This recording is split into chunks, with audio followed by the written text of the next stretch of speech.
Like last year, we're doing another zoomed-in moment for the month of February, focused on Valentine's Day. Unlike other moments in our show, this matchmaking moment that sets the events of this episode into action wasn't witnessed by a human being. This all started because of a machine. I'm Katie Muchhala, and you're listening to a zoomed-in moment episode of Shadow Clock.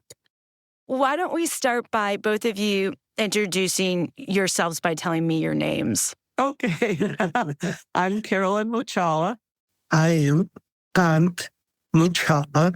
Nice to meet you both. I find it very interesting today to talk to you because what day is it today? Valentine's Day. Chocolate-covered strawberries day. Ooh. Roses day. Did you get either of those? I got both. Both of them. That's amazing. How long have the two of you been married? 55 years. Wow, 55 years. Okay, that's amazing. So let's talk about the moment you both met each other. What year are we talking here? 1968. And where were you each living at the time? I was in Milwaukee. And I was in Milwaukee. And so you were both in Milwaukee. Now, why did I think someone was in Chicago? Is I Chicago? know what was in Chicago. That's right. The computer. The computer was in Chicago. The computer. It was the entire reason Carolyn and Kant were celebrating 50 plus years of marriage. In this pre-online world back in 1968, Carolyn and Kant signed up for a service, a matchmaking service called Computer Date Match. How it worked? Computer Date Match would send its clients a questionnaire, more or less asking about what they were looking for in a romantic partner. Paying customers would fill it out and send their answers back to the headquarters, where human beings would physically punch rectangular holes, each representing a participant's answer, into a computer punch card. Because it was actual people who had to check the answers and punch the holes, the entire system was actually pretty labor-intensive. But once all the answers were punched in and the card fed into the massive computer, Cupid's magical algorithm went to work by cross-referencing and matching answers with other applicants who had also signed up for the service. It really was like the first Tinder, and Carolyn and Kant were like online dating pioneers. I asked Carolyn and Kant what inspired them to fill out their own applications with Computer Date Match. You'll hear Carolyn's answer first. So I moved to Milwaukee, and my roommate was also new to Milwaukee and wanted to meet people, people meaning of the male variety. I don't know where she heard about Computer Date Match, but somehow she got an application and she asked me if I wanted to do it, and I said, heavens no. And after I thought about it for a while, it sounded okay, so I said, okay, this will be funny. So I decided to also fill out an application and just see what happened. Where did she find the application? Where did she read about it? I have no idea. And if I did know, I don't remember.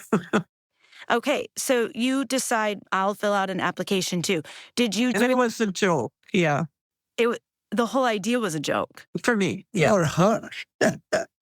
It was not a joke for Kant. Kant was fairly new to Milwaukee, having only been there about 2 years at this point in the story. Originally from India, he had finished a master's degree at the University of Wisconsin before moving to the city, where he found himself struggling to meet someone romantically. And like Carolyn, he also had a friend that was all about taking action. One of my friends found out that I was interested in dating women in this country. So he is also from India, and all of us have problem connecting with people, meeting people. And he said, how about you filling out this application? And I don't remember where he got it, but I thought, hey, what's there to lose? And so the story begins, and I wanted details on how it went down, starting with how the matchmaking process worked. Okay, so tell me about this matchmaker in Chicago. Okay, so it's very thorough, and it asks a whole lot of questions. You're supposed to check what you prefer in religion, what you prefer in ethnic background. So you get the idea. There was a whole lot of different categories. And I just checked. I would take anything except under the career, I said I wanted somebody who was in mathematics. Why? Why was that your criteria? That is a very good question. And I myself was an English major and was working for a publishing company. So if you can answer that question, I would appreciate it. I have no idea. Enter math whiz Kant Muchhala. When it comes to math, that's my strong subject. I don't remember all the details, but I do remember when it came to religion, I said not important. When it came to ethnic, not important. When it came to education, I simply said college degree. And I thought you asked for somebody with an English background. Yes, I did. I said preferred English background. Do you know why you chose that? Again, because this was like 56 years ago, and I don't remember. I think that I'm guessing now that I didn't want a partner or a date who also is a math nerd. What? So, that could be, but I can't be sure. Okay, so how do you submit? Walk me through the application. The cost of this service was $6. You pay $6 and you get 6 names. It's $1 a name? Yeah, $1 a name. Now, Katie, you have to remember that that's $6 back then. I looked it up. It's $55 too. Wow, looked it up? Yeah. So it wasn't all that cheap. That's hilarious. No, that's not cheap at all. Okay, so you pay $6 for 6 names, which is quite expensive. What does this application process look like? When you're checking it, is it just on paper? Mm-hmm. Right? It has to be. This is 1968. Yeah, it's right on paper. For the record, I understood this was on paper, but I really wanted to drive home the visual of what I imagined. A young woman sitting in a 1960s kitchen with a roommate, filling out answers to a dating service by hand with a pencil. And another young man across town sitting at his kitchen table with a pencil and maybe a calculator nearby, filling out what he was looking for in a woman. And how do you send in your information? You just mail it into the address in Chicago. With a stamp. With a stamp or two. And a check. And a check. Of course. Okay. And had you heard of anything like this of its kind at this point? No. Okay. So you send in the results. Now, how are you notified you get matched? Well, we each got a slip of paper with 6 names on it. Names and phone numbers. And the address. It lists the town, not the home address. That's it. Yeah. Were there pictures? No pictures. No pictures. I had no idea if he was going to be really short and old. I didn't even know how old he was. They don't even put your age there. No, I don't think so. I don't remember ages. No, don't think so. On the check boxes, was that something you could choose, an age? I think so. I think that there was a range of age. Right. Oh, that could be. Yeah. Didn't we get more names than 6? I remember a second list. No, I don't remember any second list. Okay. Carolyn, did you sign up twice? No, I'm joking. It is not. But, yeah. And then you either call the people, or you wait for them to call you. So who called each other first? I called. I called Carolyn. And that call took a lot of courage. Here's Kant reliving that day with me.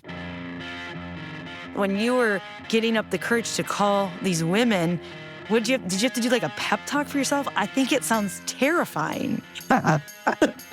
Yes. Of course, a day before, I said, okay, now I'm going to call Carolyn, and went to work.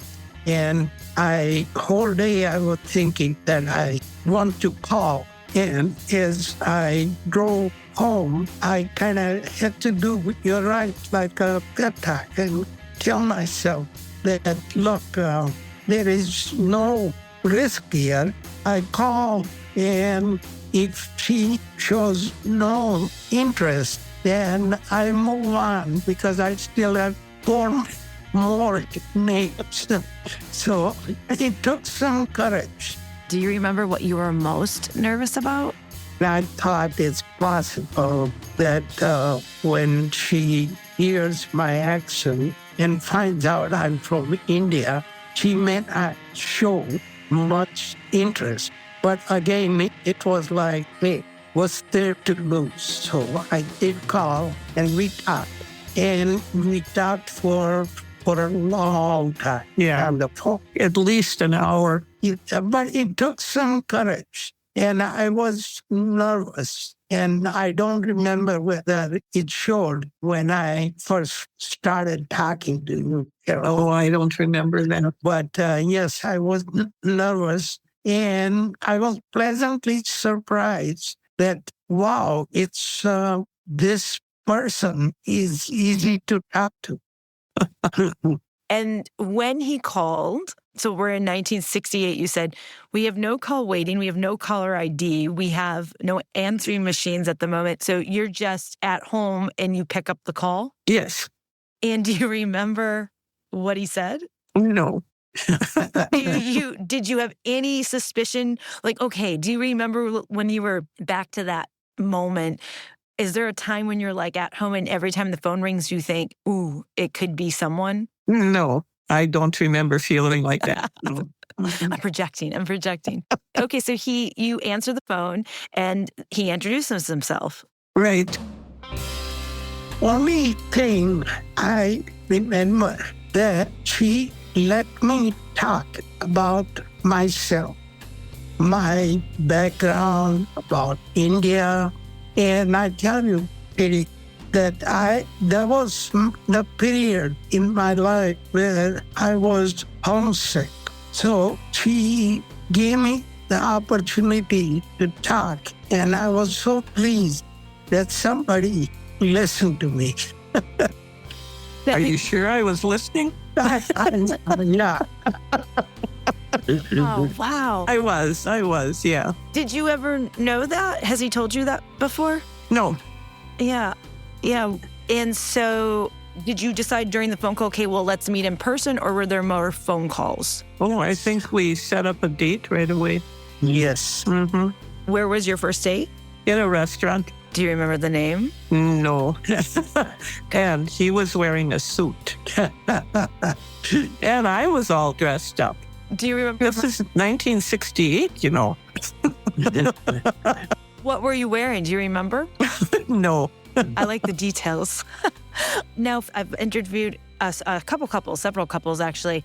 Some were love at first sight, some were not. What was it for you guys? Well, for me, it was love at first sight, because I didn't expect or think that I would meet somebody that I would immediately like her and enjoy her company. So yes, yeah. And like fingers crossed, that we would date more. And I hope that she likes me as much as I did. What about you, Carolyn? Well, I definitely was interested. Yeah. I found him to be very interesting. We chatted a lot. There was, I don't remember a single moment of awkwardness. Yeah. Oh, it was good. It was good. And then after that Well, you had each other's numbers. That was definitely already done. And you just continued. Is it literally like the rest is history? Or what did that look like as it kind of starts to evolve? This was the only phone call I got until I got a phone call from that list in either December or January. And by that time, we were, so I just remember telling the guy, "Oh, I'm sorry, but you're too late." So I guess the question to Kant is, did you end up calling anyone else, or is Carolyn the only one off your list you called? Out of 6 names, I looked at the distance. The nearest person was like 3 miles from me. So I called her and I had a date with her. And it just was all awkward and it didn't click, etc. And after that awkward date, I said, well, I have 6 names. And, so I had five more. Then Carolyn, I called her and things worked out really simple. All right. It's just unbelievable. And so here you are, you're online dating and you're pioneers. You're the first. And I wasn't even online. No, there is no online. Yeah. This is online, but it's offline, it's analog. Yeah. Amazing. Mm-hmm. Shadow Clock is an independent, out-of-pocket podcast. If you feel so inclined to donate, head over to our website at www.shadow-clock.com and click the contribution button. All monetary contributions go to pumping out our next episode. This episode of Shadow Clock is created by me. Post-production audio is by Jessica Sturgeon. Kate Cosgrove creates original illustrations for each episode of Shadow Clock, which you can also see at www.shadow-clock.com. Music is credited to Pond 5. Content contributors, composers, and individual song titles for each episode can be found on our website at www.shadow-clock.com. If you like the show, spread the word by telling someone else about Shadow Clock. And of course, by following us on social media. You can find us on Instagram, Facebook, and TikTok at Shadow Clock Podcast and YouTube at Shadow Clock. The more people who know about Shadow Clock, the more people we can keep sharing these true life moments with. Thank you to Alejandro Velez, Kate Cosgrove, Jessica Sturgeon, Adam Gould, Bruce Sibley, Matt Sorrow, Adam Zavislak, Mary Brum, Miles Brum, Cindy Mihaly-Kickerson, as well as to those who have given a one-time or monthly monetary contribution. Your support continues to keep Shadow Clock going. A big thank you to our Shadow Clock interns, Shri Nalan Chakravarti, Ezra Verbelde, Brooke Gordon, Addie Krieg, and Tara Peterson. And of course, thank you to Kant and Carolyn Muchhala. I loved hearing your story. Also, a quick thank you to Carolyn and Kant's son, Nathan Muchhala. Thanks for making the introduction to your parents. I'm Katie Mihalich, and this is Shadow Clock.